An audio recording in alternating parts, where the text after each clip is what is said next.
Okay, in karate we have lots of different blocks and stuff called techniques, okay? Technique is just the fancy way of saying this is how you do it. Like when you're drawing, you do a circle like this, okay? Or you do a square like this, okay? It's much the same. In karate, we do blocks. So pretend someone is trying to hit you in the belly.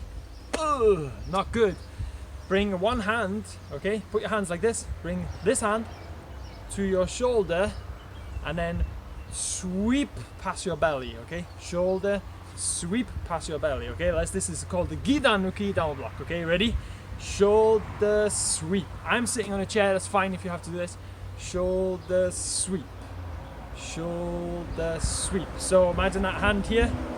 Poof! It protects your belly. Other hand. Shoulder sweep. Shoulder sweep.